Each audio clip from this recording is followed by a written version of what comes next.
Vamos conversar a partir de agora com Cláudio Geriatra. Doutor Cláudio, muito bom dia. Bom dia, Tarcísio. É um prazer estar aqui com você mais uma vez. Saudar você, a todos que nos ouvem. Salvar o colega Cláudio Geriatra. Querido, os pacientes sempre elogiam ele. Merece nossa Cláudio atenção. Mitidieri. Ô, Mitidieri, é. Cláudio Geriatra, é o doutor Cláudio Mitidieri. Você falou tanto em Cláudio, antes aqui, o colega cá, meu xará.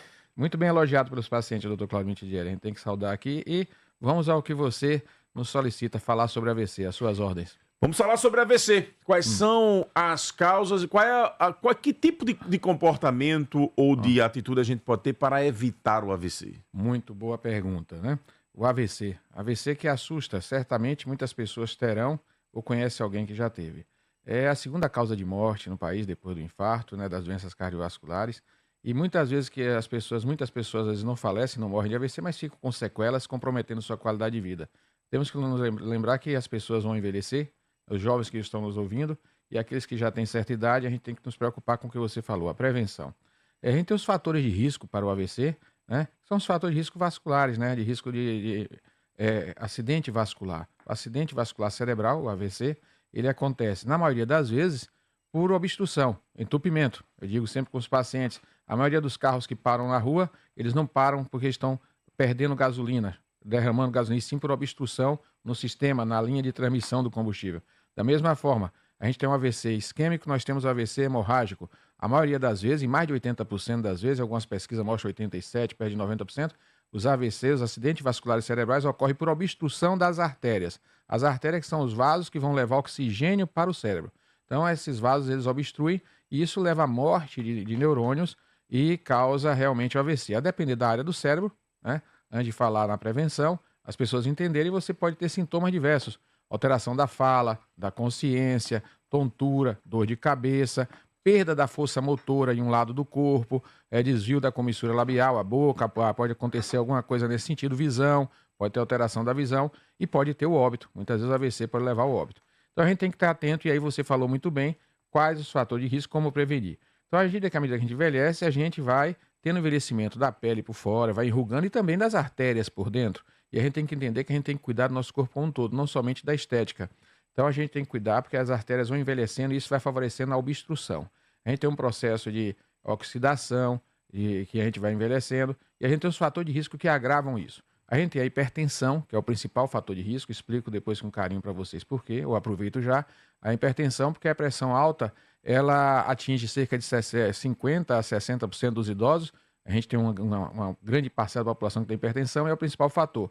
E um pico hipertensivo pode fazer acontecer o AVC. Isso vai forçar as artérias, esticar demais as artérias, favorecer a fragmentação de placas de gorduras que estão envelhecidas, placas caramelizadas de quem tem diabetes. O diabetes vai caramelizando, o sangue vai ajudando a obstruir, aumenta o risco de AVC. Então, controlar o açúcar é importante, controlar o colesterol, controlar o silencioso e pouco falado triglicerídeos, que é um fator de risco perigosíssimo.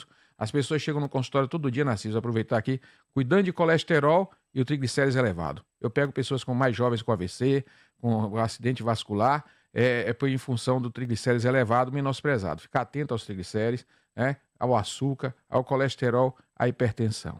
Junto a isso, a gente tem que associar a questão do sedentarismo, a falta de atividade física, o excesso de peso e o estresse também, que pode favorecer esse processo. Aí lembrar um fator que é pouco falado também aqui na rádio, é bom lembrar para todos que estão nos assistindo, nos ouvindo, que são as frituras.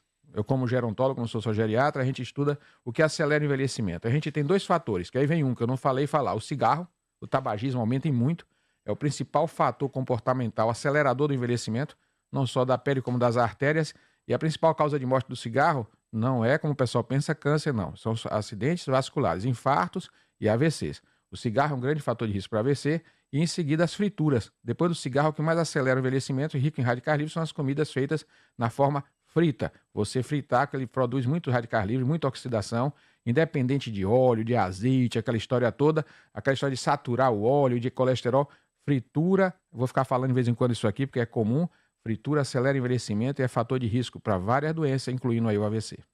O Alves da Atalaia pergunta aqui. Bom dia, doutor Cláudio. O AVC é uma doença hereditária? O senhor vai responder em instantes, porque antes eu tenho um recadinho para o nosso ouvinte. Pensando em comprar um lote ou construir uma casa na Barra dos Coqueiros? O próximo lançamento da Urbane, meu amigo, minha amiga, tem uma vista incrível. Acesse meurbane.com.br e saiba mais. É hereditário? O AVC em si não. Os fatores de risco, excesso de colesterol, diabetes, alguns fatores de risco, hipertensão, tem componente hereditário. E aí você tem que cuidar desses fatores de risco para prevenir o que a gente fala acidente.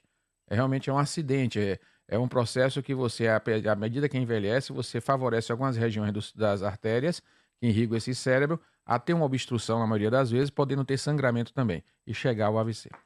A Dejanete diz aqui, desejo saber a causa do AVC isquêmico transitório. Muito bem. O AVC isquêmico transitório é quando você tem uma obstrução temporária em que você tem sintomas de um AVC e depois se reverte. Muitas vezes a pessoa chega no pronto-socorro com sintomas de AVC, quando deita, que coloca um soro, que o médico vai pedir, daqui a pouco começa a ter uma reversão e o paciente às vezes melhora, em menos de 24 horas você tem às vezes reversão dos sintomas. É uma obstrução parcial. Isso pode acontecer por um pequeno microcoágulo, um coágulozinho que se desmanchou, né?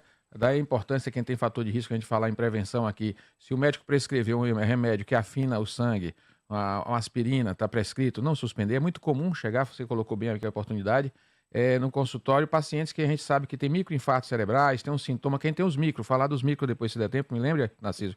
Falar dos micro AVCs. E aí a gente prescreve um remédio para afinar o sangue, para prevenir, passa um ano, faz outro check-up dos médicos, que de repente chega no consultório com a memória falhando, ou já em uma cadeira de roda por AVC, já sentado, já com sequela, porque parou o remédio que a gente colocou para prevenir o risco de AVC.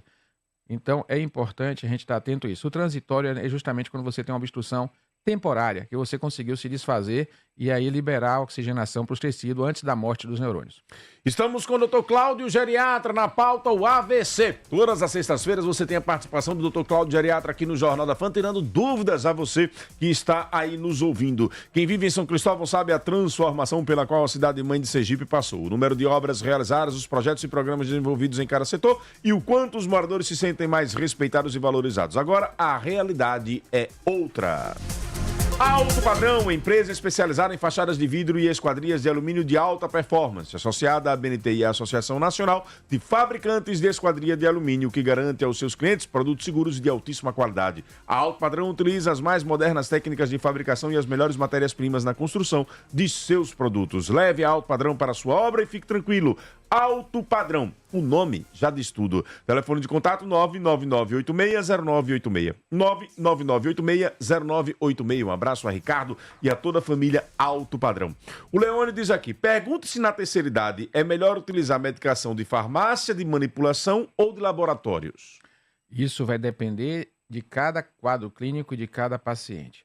Se você tem um paciente, por exemplo, com um processo infeccioso agudo, você tem que passar um medicamento antibiótico, é melhor usar um de farmácia normal. Se você tem um idoso que você tem que usar uma dose que não existe na rede comercial normal padrão, você pode manipular. Então isso vai ficar a critério da situação, da doença, da idade, do médico, da escolha do médico junto com o paciente. Você pode fazer uso de qualquer um. Mas tem algumas coisas que é melhor você usar, às vezes, em caso de ação mais rápida, de comprar já pronto. Algumas coisas que você quer fazer um suplemento lento, a depender você pode manipular. Isso depende do bom senso entre o médico e o paciente. Viver na região urbana ou na região rural diferencia para a possibilidade de ter o AVC? Sim, inclusive já fiz um trabalho científico há muito tempo atrás, uma pesquisa, a gente apresentou até nacionalmente, internacionalmente, junto com a enfermeira Simone Otília, a mãe de meus filhos, e aí o que é que acontece? Esse trabalho a gente apresentou e a gente fez uma comparação, me lembro dessa pesquisa, entre os idosos que vivem na cidade e os idosos na zona rural. A gente pegou os idosos da zona rural do Agreste. E há uma diferença no padrão, no perfil de saúde entre esses pacientes. E realmente há diferenças. Então, o idoso ativo da zona rural, geralmente ele tem menor obesidade, menor fator de risco. Ele, às vezes, não tem um acompanhamento médico adequado da hipertensão. Olha só a particularidade, né? Você tem um idoso mais ativo na zona rural, ele é mais ativo, ele consegue manter menor índice corpóreo, controla melhor a obesidade, que é mais ativo. O da cidade é mais sedentário, tem maior obesidade nesse perfil de trabalho feito. Mas o idoso do interior tem menor acompanhamento de saúde. porque menor chance de estar indo ao médico, controlar uma hipertensão, e às vezes acontece um acidente vascular porque não controlou a pressão. Então a gente tem particularidades na vida cotidiana do idoso da cidade e do interior, né? Profissão, tem alguma que tenha uma predisposição maior ou não? A profissão, você tem profissões que são mais estressantes, né? Que requer maior intensidade, e isso pode favorecer algumas, a depender. Se você tem uma profissão que leva a você aumento de peso, muito sedentário, muito tempo, estresse, alteração do ritmo de sono, plantões noturnos, isso sim pode favorecer. Tem ouvintes que mandaram aqui perguntas por áudio. Antes eu tenho o Theo Batista que diz aqui: pergunta ao doutor se os medicamentos vasodilatadores ajudam a desobstruir artérias e, consequentemente, diminuir a pressão arterial. Pronto, os vasodilatadores vão diminuir a pressão arterial, mas não vão desobstruir a artéria, porque se houver uma obstrução da artéria, ela vai estar o coágulo pronto, aderido à parede da artéria, e você não vai conseguir desobstruir. O que você causa de obstrução é usar um anticoagulante, no tempo hábil, no início do AVC, você fazer a anticoagulação, isso sim pode favorecer. Vamos lá, põe os ouvintes no ar. Bom dia, Narciso Machado. Bom dia, você da Fã FM. Aqui é Sérgio de Povoado Atravessar, município de Japaratuba. Narciso, perguntar ao doutor, eu tenho lúpus e tenho SAF, e faço uso de anticoagulante. Mesmo assim, eu corro o risco de ter um AVC. Bom dia a todos. O risco fica diminuído, porque ele já faz o uso do anticoagulante, né? Então, esse processo ele fica bem controlado, e às vezes outra pessoa que não tem o lúpus, as doenças dele, pode ter o AVC e ele não. Ele manter os medicamentos em dia e um estilo de vida saudável. Vamos lá. Bom dia, Narciso. Bom dia, doutor Cláudio. Bom dia a todos da Rádio FM. Doutor Cláudio, eu queria saber do senhor. As pessoas que têm problema de pressão, que a pressão é alta, essa pressão alta pode interferir também, aumentando a pressão do olho? Estou aguardando aqui, quem fala é Joca. Um bom dia para todos. Muito bem. A pressão aumentada do olho, ele fala pio, pressão intraocular, que leva ao glaucoma, a gente tem que controlar, porque você vê que a hipertensão sistêmica arterial pode levar a um AVC. A pressão intraocular aumentada, ela pode levar ao glaucoma. Não tem uma relação direta, mas você deve controlar as duas. Todas as duas são fatores de risco para agravar a sua saúde. Magna Santana tem uma pergunta para fazer para o doutor Cláudio, geriatra. 6h59, Magna. 6h59, obrigada. Bom dia, doutor Antônio Cláudio. Meu questionamento, e o doutor Antônio Cláudio até tinha falado certa vez sobre isso, sobre os pequenos derrames. Eu queria que ele pudesse falar sobre isso, porque certa vez até meu pai é vítima de uma AVC, e nesse caso, uma certa vez o doutor Cláudio até comentou que vai depender de uma... Isso poderia acontecer, e me surpreendeu. Pequenos derrames e quase que imperceptíveis. O doutor Antônio Cláudio poderia falar um pouco sobre isso também? Com certeza, Magna. O Theo Batista, que fez há poucos instantes a pergunta sobre os vasodilatadores, está aqui querendo causar polêmica. Ele diz o seguinte: se tiver hipertensão, use Tadalafila. Será que é para hipertensão mesmo que ele está indicando? Não, a Tadalafila é o medicamento hoje para hipertensão pulmonar. A gente usa, muitas vezes inicia com doses de 20 miligramas 2 vezes ao dia. Mulheres usam, não somente o homem, porque é um vasodilatador de cunho inicialmente lançado para a melhora do desempenho sexual masculino. A Tadalafila também é usada, em alguns casos, na clínica médica, para hipertensão pulmonar, certo? Não é hipertensão arterial. Então, sim, tem indicação, protocolos, e tem pacientes que usam vários, para hipertensão pulmonar. A pergunta da Magna Santana. Assim, Magna, sua pergunta é maravilhosa. Nos dá a oportunidade de falar dos microinfartos que eu estava querendo falar no início. A gente fala, por exemplo, vocês terem uma ideia, gente, aqueles que estão nos ouvindo, isso vai ajudar muita gente na CIS agora. As pessoas falam muito em Alzheimer, demência por Alzheimer, e a gente sabe que existe vários tipos de demência. Alzheimer é um tipo de demência. Então, aqui a frase que eu digo sempre aos pacientes: nem toda demência é doença de Alzheimer. A gente tem uma doença que é muito comum e tem estudos recentes até já revendo a questão da incidência de Alzheimer em função disso. Muitas demências não são Alzheimer e acontecem em função dos microinfartos cerebrais. É a demência vascular. Essa demência vascular, ela deve ser muito bem, estar atento a ela, porque ela traz, quem tem uma demência vascular inicial pode ter um AVC grande. Então, os microinfartos, você tem uma rede cerebral vascular enorme, aquela árvore vascular dentro do cérebro, se você separar todos, conseguir tirar todos os tecidos, você vai deixar só os tecidos vamos dizer, vasculares, você vai ter uma árvore enorme. Você tem os grandes vasos e tem os microvasos. Os microvasos são inúmeros, milhares. E aí você tem uma chance maior quando o sangue está com maior chance de obstrução, de obstruir um vaso grande ou um vaso pequeno. O pequeno. Né? Então, os pequenos vasos, eles geralmente obstruem com mais frequência do que os grandes. E isso leva à perda cognitiva, falha de memória, pode dar um desequilíbrio, pode dar um pequeno tremor. Então, o que é que acontece? É importante as pessoas estarem atentas nessa questão de separar e diferenciar. Nós precisamos diferenciar o que é a diferença entre doença de Alzheimer e demência vascular. E aí o que é que acontece? A demência vascular, ela é muito mais frequente do que se imagina. Quase todo dia eu pego o paciente chegando no consultório achando que tem diagnóstico de Alzheimer e na realidade é demência vascular. E aí os cuidados são diferentes. Por quê? Isso é importante para a saúde pública.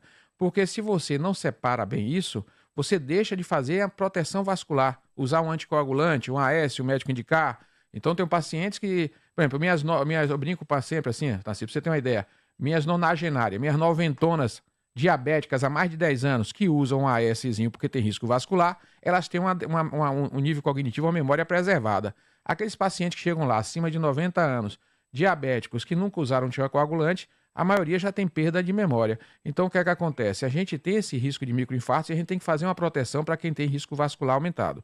Isso é importante, uma questão de saúde pública pouco discutida, pouco falada e que cresce no país com o envelhecimento da população.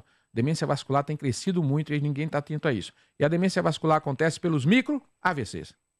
A Urbani vai fazer um lançamento incrível na Barra dos Coqueiros e já posso adiantar que é algo nunca visto em Sergipe, com uma vista de tirar o fôlego. Saiba em primeira mão pelo WhatsApp 998035556, 998035556.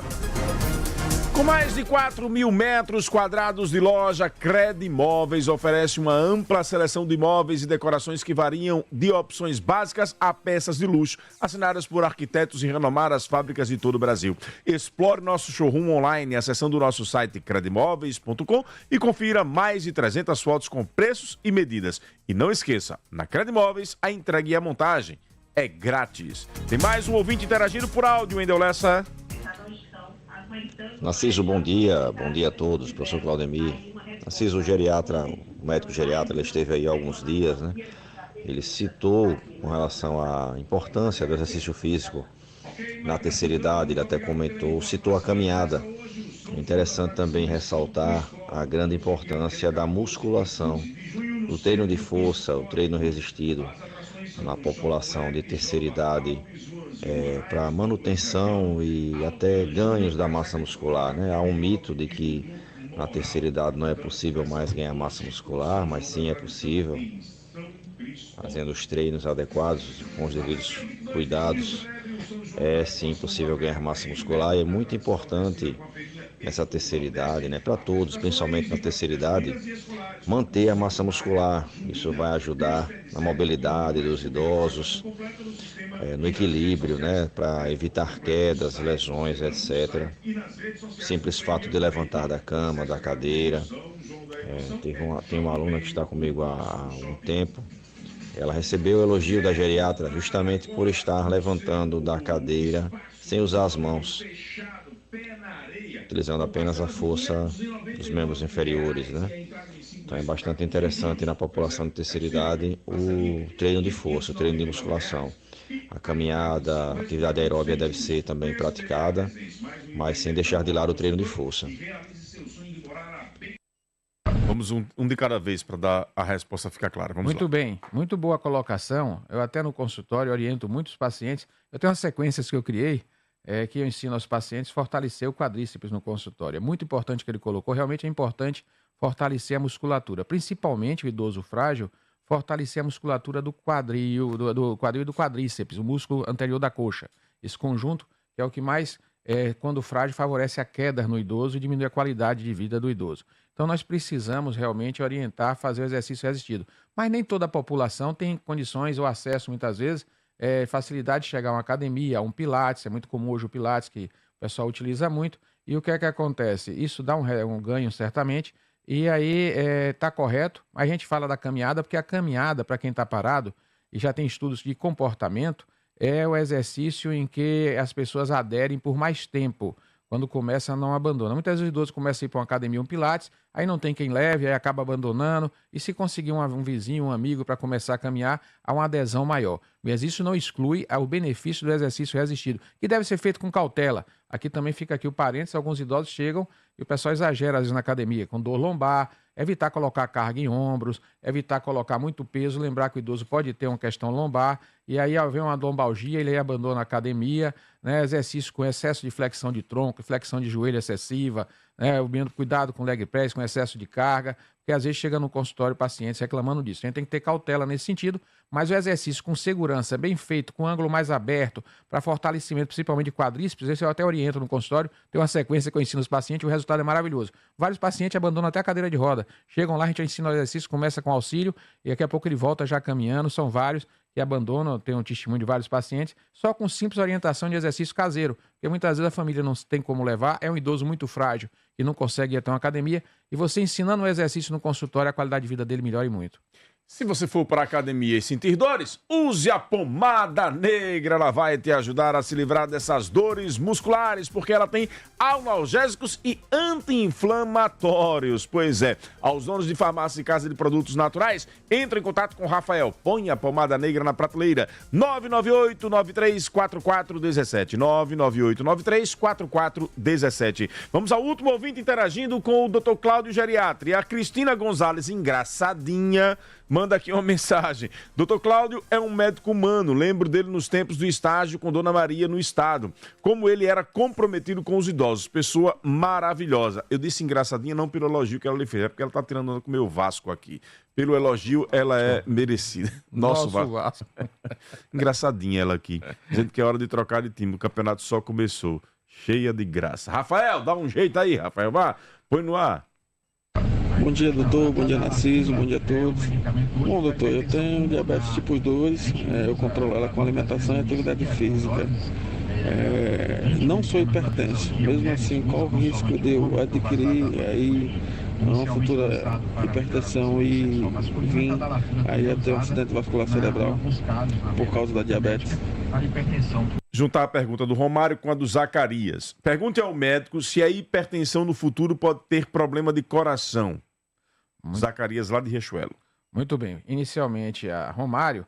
Sim, Romário, sua pergunta foi maravilhosa. O diabetes, aqui para vocês entenderem, as pessoas entenderem com carinho, é importante a gente salientar que o diabetes é uma doença que leva ao risco vascular e que nós precisamos entender bem essa questão. Quando você tem uma elevação de açúcar no sangue, o diabetes, é a mesma coisa de você colocar um açúcar no leite. A gente tem chamado o processo, que é um fenômeno químico, que é chamado a glicação. A ligação da glicose com a proteína. Então, essa ligação da glicose com a proteína leva realmente à caramelização, a formação de caramelo. Eu brinco às vezes, no doce de leite, no leite faz ambrosia, doce de leite faz caramelo no sangue, vai também obstruir, favorecer a formação de placa nas artérias e aumentar o risco de AVC. Por isso que é importante para o Romário controlar bem seu nível de açúcar, certo? Não tenha receio de medicamentos, faça seu controle dietético e faça seu uso de medicamentos adequado. Vive mais o diabético que tem realmente uma adesão maior ao tratamento, seja a insulina, seja os medicamentos. Esse consegue viver uma vida plena e normal. Então é importante controlar bem o diabetes. Em relação ao Zacarias, a hipertensão é um fator de risco para infarto também, para AVC e para infarto. A hipertensão é a doença que mais mata no mundo. A hipertensão, para vocês terem uma ideia, ela mata cerca de 7 milhões de pessoas por ano. Na pandemia por Covid, nós tivemos a morte de 6 milhões de pessoas, de 600 milhões de pessoas no ano, em 2 anos. 600 milhões em 2 anos de Covid. Mas chamou a atenção que eram mortes súbitas em um mês no Rio de Janeiro, um mês na Itália, matou muita gente, um local, aí chama a atenção. A hipertensão de forma pulverizada no mundo, ela mata cerca de 7 milhões de pessoas por ano. É a doença que mais mata no mundo, por isso que é importante a Zacarias controlar bem sua hipertensão. Ela é silenciosa na maioria das vezes, é chamada de assassina silenciosa, ela não tem sintoma e muitas vezes a morte é súbita. Cuide da hipertensão para viver mais. Doutor Cláudio, até sexta. Até sexta com fé. Lembrar que a fé, o bem-estar, a espiritualidade mantém você também com menor risco de todas as doenças, incluindo o AVC, porque o estresse é um fator de risco para AVC e quem tem fé não se estressa, porque sabe que tudo vai ser resolvido ou aceito. O Lucas Rosário, que também é vascaíno como nós, diz aqui, o Vasco gera estresse. Então, é fator de Não, risco? o Vasco gera esperança, porque o Vasco tem uma história de superação, rapaz. O Vasco gera esperança.